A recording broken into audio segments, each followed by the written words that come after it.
ನಮಸ್ಕಾರ ಸ್ನೇಹಿತರೆ, ನಾನು ನಿಮ್ಮ ಸುಕೇಶ್ ಶಾನಭಾಗ್. ಶ್ರೀಕೃಷ್ಣನಿಗೆ ರುಕ್ಮಿಣಿ ಪತ್ನಿಯಾಗಿದ್ದಳು. ಆದರೂ ಸಹ ಶ್ರೀಕೃಷ್ಣನ ಜೀವನದಲ್ಲಿ ರಾಧೆಗೆ ದೊರಕಿದ ಸ್ಥಾನ ಯಾರಿಗೂ ಸಿಗಲಿಲ್ಲ. ಯಾಕೆ ಅಂತ ಗೊತ್ತಾ?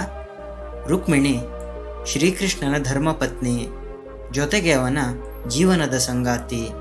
ಆದರೆ ರಾಧೆ ಅವಳು ಪತ್ನಿಯಲ್ಲ, ಅವಳು ಶ್ರೀಕೃಷ್ಣನ ಜೀವನದ ಆತ್ಮ ಆಗಿರ್ತಾಳೆ.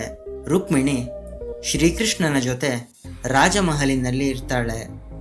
ಆದರೆ ರಾಧೆ ಕೃಷ್ಣನ ಜೊತೆಗೆ ಅವನ ಉಸಿರಿನಲ್ಲಿ ಇರ್ತಾಳೆ. ರುಕ್ಮಿಣಿಯ ಪ್ರೀತಿ ಸಂಬಂಧದಿಂದ ಹುಟ್ಟತ್ತೆ, ಆದರೆ ರಾಧೆಯ ಪ್ರೀತಿ ಯಾವುದೇ ನಿರೀಕ್ಷೆ ಇಲ್ಲದೆ ಹುಟ್ಟತ್ತೆ. ನೀನು ನನ್ನವನಾಗಬೇಕು ಅಂತ ಶ್ರೀಕೃಷ್ಣನನ್ನ ರಾಧೆ ಯಾವತ್ತೂ ಕೇಳಲಿಲ್ಲ.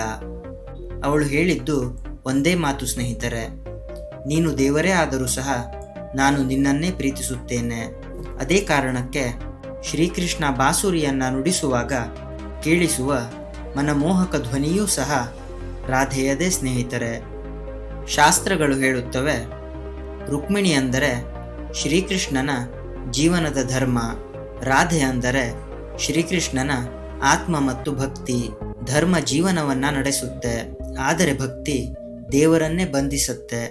ಅದೇ ಕಾರಣಕ್ಕೆ ಶ್ರೀಕೃಷ್ಣನ ಜೀವನದಲ್ಲಿ ರುಕ್ಮಿಣಿ ಇದ್ದರೂ ಸಹ ರಾಧೆಯ ಸ್ಥಾನ ಯಾರಿಗೂ ಸಿಗಲಿಲ್ಲ.